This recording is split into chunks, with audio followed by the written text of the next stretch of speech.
Hello guys, जादूगर class में आपका स्वागत है। आज का टॉपिक हमारा रहेगा चालक क्या होते हैं तथा कुचालक क्या होते हैं और कुचालक कितने प्रकार के होते हैं। तो आइए देखते हैं। चालक इंग्लिश में से बोलते हैं कंडक्टर। 9th में 10th में आपने पढ़ा होगा। तो चालक वे पदार्थ होते हैं जिनमें मुक्त इलेक्ट्रॉन होते हैं तथा धारा का प्रवाह आसानी से होता है। यानी धारा उन्हीं पदार्थों में प्रवाहित होती है, उन्हीं पदार्थों में फ्लो होती है जिनमें मुक्त इलेक्ट्रॉन होते हैं। तो चालक की परिभाषा हो जाएगी आपकी, वे पदार्थ जिनमें धारा का प्रवाह होता है उन्हें हम चालक कहते हैं। वे पदार्थ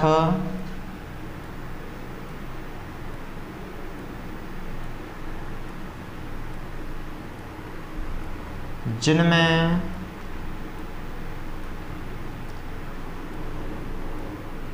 धारा का प्रवाह होता है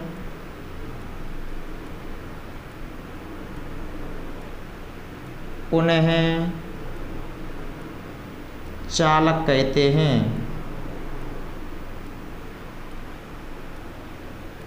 और धारा का प्रवाह उन्हीं पदार्थों में होता है जिनमें मुक्त इलेक्ट्रॉनों की संख्या होती है। यदि मुक्त इलेक्ट्रॉन नहीं होंगे तो उनमें धारा का प्रवाह नहीं होगा। धारा को प्रवाहित करने का जो मेन कारण होता है वो मुक्त इलेक्ट्रॉन होते हैं, फ्री इलेक्ट्रॉन्स होते हैं। तो धारा किन किन पदार्थों में बहती है, जैसे सोना है, चांदी है, तांबा है, ये सब चालक हैं, इनमें धारा का प्रवाह होता है। तो सोना, चांदी,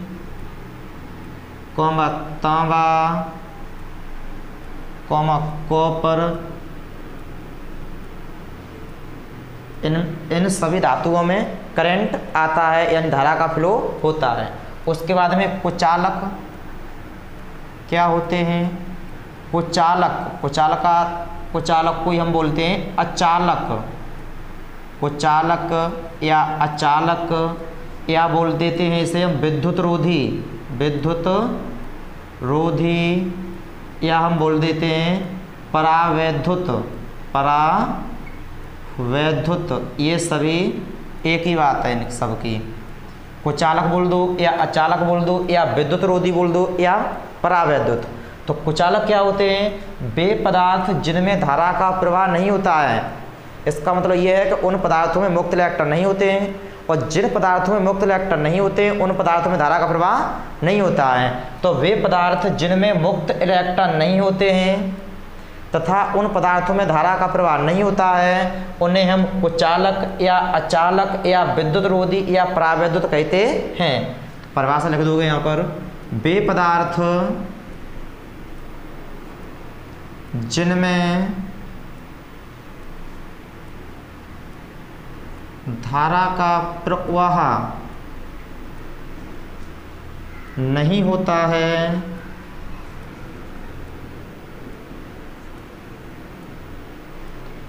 उन्हें कुचालक या अचालक या विद्युत रोधी या परावैद्युत कहते हैं। उन्हें परावैद्युत पदार्थ कहते हैं। परावैद्युत पदार्थ कहते हैं। जैसे कागज है, कांच है, प्लास्टिक है, सूखी लकड़ी है, ये सब क्या हैं, आपके कुचालक हैं। अब जो परावैद्युत पदार्थ होते हैं वो दो प्रकार के होते हैं। एक होता है अध्रुवी परावैद्युत और दूसरा होता है ध्रुवी परावैद्युत। परावैद्युत पदार्थ होते हैं वो दो प्रकार के होते हैं, अध्रुवी और ध्रुवी। नॉन पोलर डाइइलेक्ट्रिक और पोलर डाइइलेक्ट्रिक। तो ऐसे समझते हैं, पर यहाँ लिख दोगे परावैद्युत पदार्थ निम्न दो प्रकार के होते हैं। परावैद्युत पदार्थ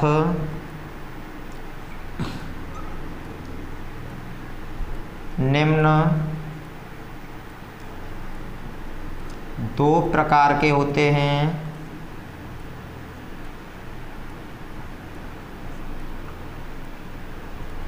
फर्स्ट पॉइंट है अध्रुवीय परावैद्युत,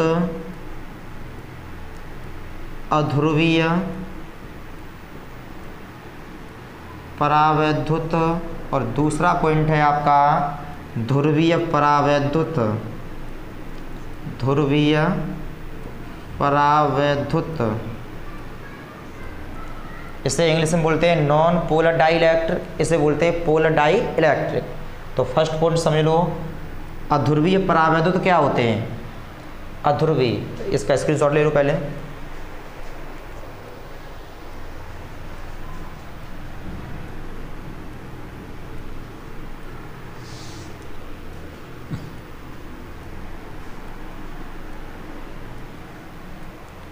फर्स्ट पॉइंट आपको हम समझाएंगे अध्रुवीय परावैद्युत। अध्रुवीय परावैद्युत,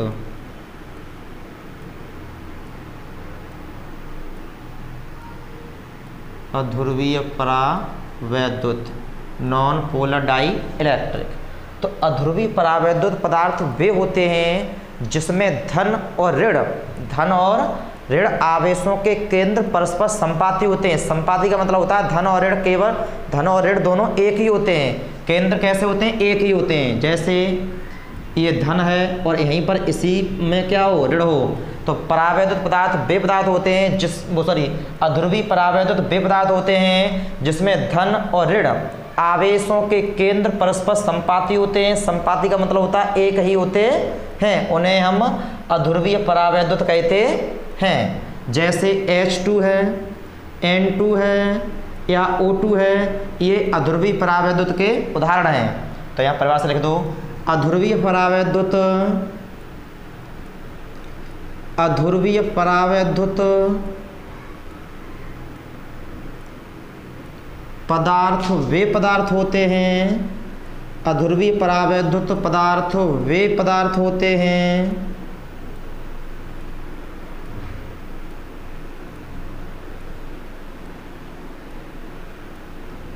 जिनमें धन और ऋण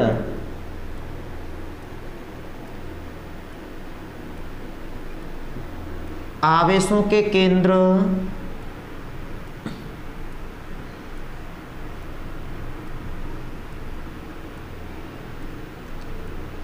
परस्पर संपाती होते हैं। संपाती का मतलब होता है एक ही होते हैं, संपाती होते हैं, उन्हें हम क्या बोलते हैं? अध्रुवीय परावैद्युत कहते हैं। जैसे एग्जाम्पल में H2 है, N2 है, O2 है, तो इनमें H2 धन का होगा, N2 ऐसे ही O2 ये O है ऋण का होगा। यानी धन और ऋण के जो केंद्र होंगे वो दोनों के एक ही होने चाहिए, उन्हें हम बोलते हैं अध्रुवीय परावैद्युत। यदि हम अध्रुवीय परावैद्युत को, जैसे ये आपका अध्रुवीय परावैद्युत है, इसमें धन और ऋण एक ही होंगे इस तरीका से,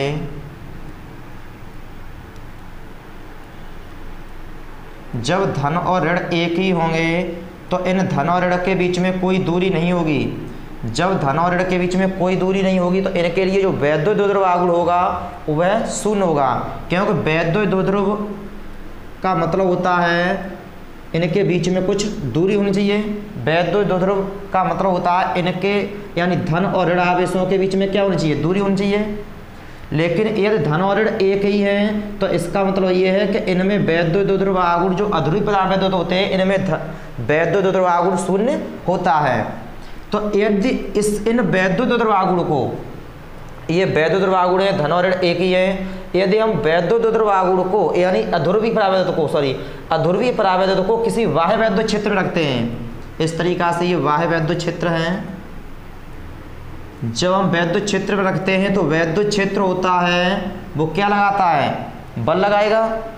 तो ये बाह्य वैद्युत क्षेत्र है EO, out intensity of electric field, बाह्य वैद्युत क्षेत्र है ये आपका, EO से दिखाया हमने। यदि ये अध्रुवीय परावैद्युत अगर इसमें हम वैद्युत क्षेत्र में रखेंगे तो वैद्युत क्षेत्र इन अध्रुवीय परावैद्युत पर क्या लगाएगा? बल लगाएगा। और जो बल होता है वो क्षेत्र यानी धनावेश प्रबल क्षेत्र की दिशा में लगता है और ऋणावेश प्रबल क्षेत्र के विपरीत दिशा में लगता है। जब ये वाला अणु इसमें रखा जाएगा तो ये धन और ऋण कैसे हो जाएंगे? अलग अलग हो जाएंगे। यानी जो धन होगा वो क्षेत्र की दिशा में हो जाएगा और ऋण होगा वो क्षेत्र के विपरीत दिशा में हो जाएगा। ऐसे ही ये वाला अणु इसमें रखा जाएगा तो तो ये धन का होगा वो इधर हो जाएगा क्षेत्र की दिशा में, और ऋण वाला होगा वो क्षेत्र के विपरीत दिशा में हो जाएगा। ऐसे ही तीसरा अणु रखेंगे इसमें अध्रुवी परावैद्युत का, तो धन क्षेत्र की दिशा में हो जाएगा, ऋण क्षेत्र के विपरीत दिशा में हो जाएगा।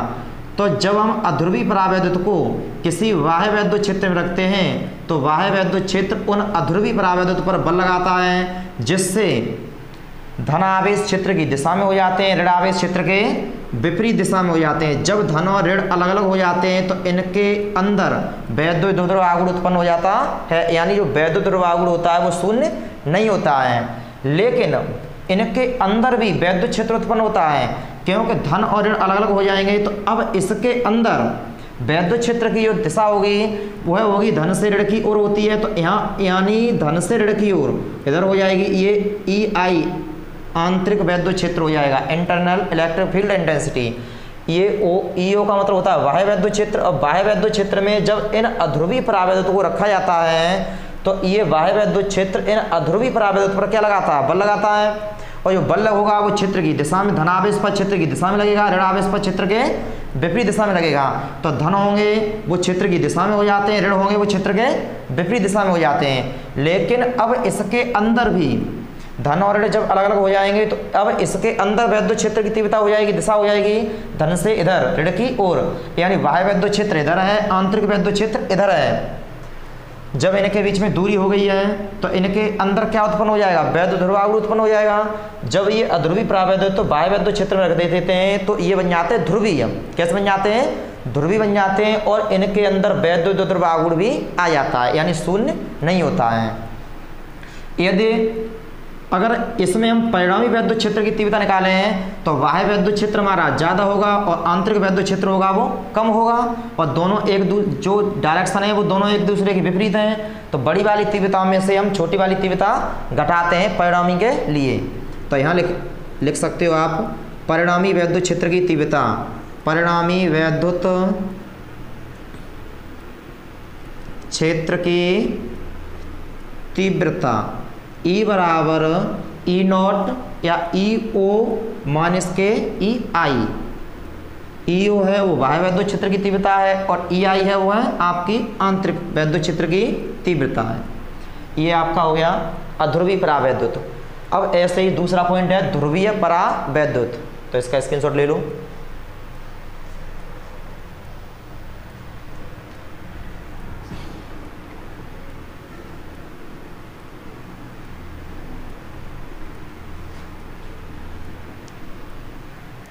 दूसरा पॉइंट है आपका ध्रुवीय परावैद्युत।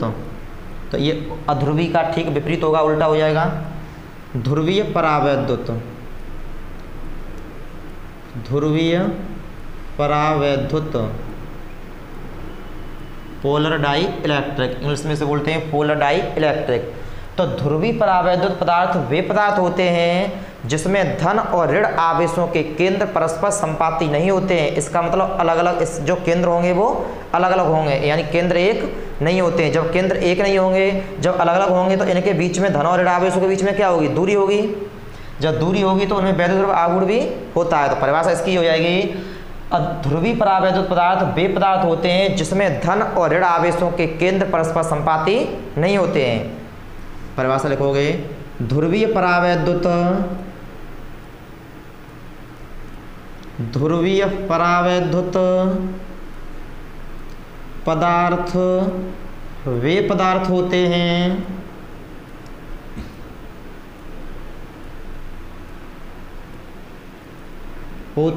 जिनमें धन और ऋण आवेशों के केंद्र, जिनमें धन और ऋण आवेशों के केंद्र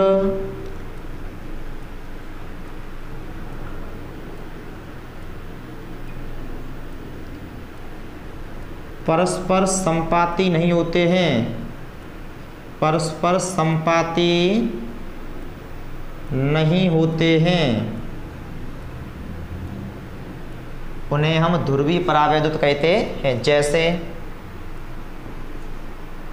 H2O, NaCl, HCl, HBr आदि, ये हमारे ध्रुवी परावैद्युत हैं। कैसे हैं ये? ध्रुवी। जैसे Na है, ये हो जाएगा आपका Na और ये है आपका Cl। Na पर धन होगा तो उस Cl पर उतना ही ऋण होगा, और इनके ये जो केंद्र होंगे वो कैसे हो जाएंगे? अलग अलग। तो इनके बीच में क्या होगी? दूरी। और वैद्युत द्विध्रुव की आघूर्ण की जो दिशा होती है वह ऋणावेश से धनावेश की ओर होती है। इसकी दिशा हो जाएगी इधर से इधर। ऐसी HCl है तो H धन का हो जाएगा, Cl ऋण का हो जाएगा। ऐसी H2 डबल धन हो जाएगा तो O डबल ऋण हो जाएगा। तो इनके यानी ध्रुवी परावैद्युत पदार्थ वे पदार्थ होते हैं जिसमें धन और ऋण आवेशों के केंद्र परस्पर संपाती नहीं होते हैं, यानी एक नहीं होते हैं, उन्हें हम ध्रुवी परावैद्युत कहते हैं। जैसे में H2O, NaCl, HBr, HCl, HBr आदि। अब क्या होता है? जैसे अध्रुवी परावैद्युत हैं, ये क्या है? हमारे अध्रुवी परावैद्युत पदार्थ हैं। तो इनमें धन और ऋण अलग अलग होंगे इस तरीक़ा से, लेकिन इनकी जो डायरेक्शन है अध्रुवी परावैद्युत हैं उनकी डायरेक्शन सभी ध्रुवी परावैद्युत की डायरेक्शन एक नहीं है। धन इधर है तो ऋण इधर है, किसी का ऋण इधर है, किसी का धन इधर है, यानी जे इधर उधर बिखरे हुए हैं, एक सीध में नहीं है। अगर यदि हम इन ध्रुवी परावैद्युत को किसी बाह्य वैद्युत क्षेत्र में रख देते हैं तो बाह्य वैद्युत क्षेत्र इन ध्रुवी परावैद्युत को एक सीध में कर देता है, यानी धनावेश होगा वो क्षेत्र की दिशा में हो जाएगा, ऋणावेश होगा वो क्षेत्र के विपरीत दिशा में हो जाएगा। जैसे यदि हम इन ध्रुवी परावैद्युत को किसी बाह्य वैद्युत क्षेत्र में रख देते हैं, किसी बाह्य वैद्युत क्षेत्र में रख देते हैं, जब इनको इसमें रखा जाएगा तो इन पर बाह्य वैद्युत क्षेत्र क्या लगाएगा? बल लगाएगा।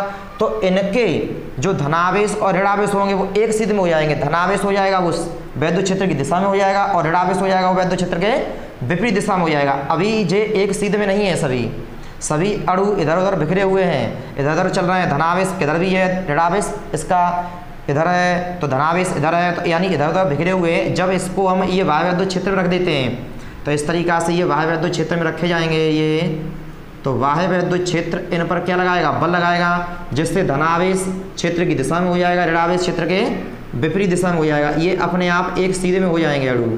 कैसे हो जाएंगे? ये अपने आप एक सीध में हो जाएंगे। धनावेश क्षेत्र की दिशा में हो जाएगा, ऋणावेश क्षेत्र के विपरीत दिशा में हो जाएगा। और ये इसके अंदर फिर आंतरिक वैद्युत क्षेत्र की तीव्रता हो जाएगी धन से ऋण की ओर इधर हो जाएगी, इस तरीक़ा से हो जाएगी EI। तो इसमें भी परिणामी वैद्युत क्षेत्र की अगर हम परिणामी वैद्युत क्षेत्र की तीव्रता निकालेंगे तो ये सूत्र आएगा E बराबर EO माइनस के EI। तो आपको ये अध्रुवी और ध्रुवी समझ में आ गए होंगे। अब इसके बाद में हम नेक्स्ट टॉपिक में हम आपको पढ़ाएंगे धारिता, यानी वैद्युत धारिता क्या होती है या चालक की धारिता क्या होती है।